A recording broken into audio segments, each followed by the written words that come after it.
Hey, making mastery learning a reality one day at a time. Here, Jon Bergmann. First day of school is almost done, and something that went really well today is that I sent an email home before school started, and I gave students extra credit. They love extra credit if they connected to the 5 technology tools that they're supposed to use in this class. And so they had to connect to our video host, our learning management system, Flipgrid for some video stuff, etc. So I had these 5 tools, and I sent the email with all the instruction. I would say about 30%, more than 40% of my students were able to connect with all the technology tools. With just the instructions that I sent home in the email. And then the cool is that, the goal number one goal was to get them so they could connect to all the technology tools. Because tonight, their goal is to watch a video, but they need how to get to the video. And so we use class time for them to connect to the tech tools. But now you see, when I had 40% of my students who already done it, then what I had them do is they would become my helpers. I said, you help the other people connect. And then what I had them do is I had them then, if they finished and connected all 5 technology tools, they get their assignment for the first day, and then they take a marker. They get to pick which marker they have. So like this R right here, you can see, and then they would put it into A1. This is the leaderboard, and as they move through mastery, they're gonna move their markers across. So I allowed them to pick a marker. I wrote down what their marker was, and very highly effective. And I finished the day, by the way, with just fun stuff. I did in science, cool stuff you could do. I did a cool chemistry demonstration where I drank a water that burned. It was, or a liquid I should say, that burned, and they're like, whoa, it's super awesome.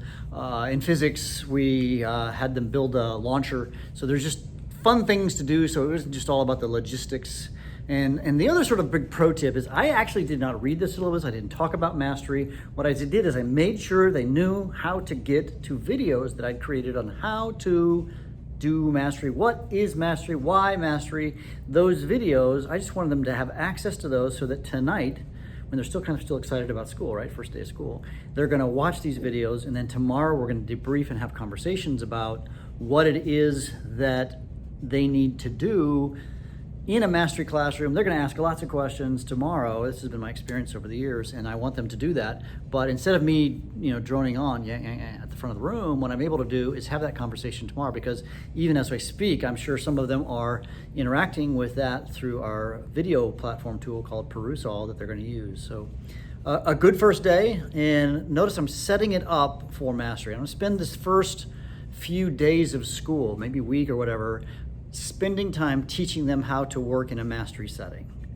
And so that's one of my huge encouragements to you, is to think that through. What steps do you need to have?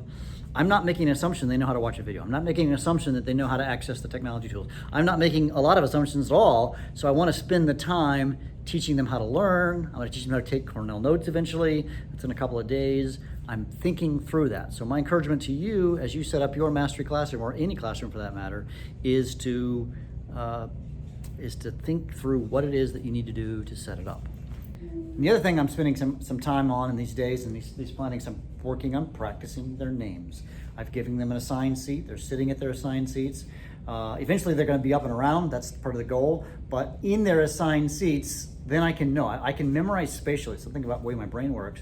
And I walk around this room and I say their name over and over and over again. What confuses me, honestly, is that the students, I've got 5 different classes, and I've got Asher sits in the same seat as Ava in a different class, and so I can get them garbled in my brain. But yeah, and I guess I said that was the last thing. One more thing I'll say. The other thing that I do, and I got this idea from Katie Bergman, my daughter, is what she does what she calls an attendance question each day. So today the question was, if you had your phone, you only could have 3 apps. You delete everything else. What 3 apps are there?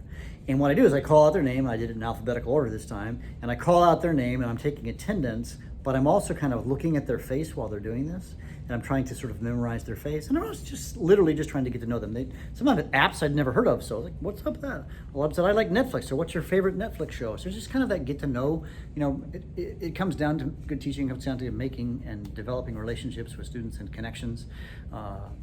So yeah, you can make mastery learning a reality one day at a time. But it takes a lot of work, but I'm doing it. You can follow along. Please push subscribe if you're interested in more from this podcast.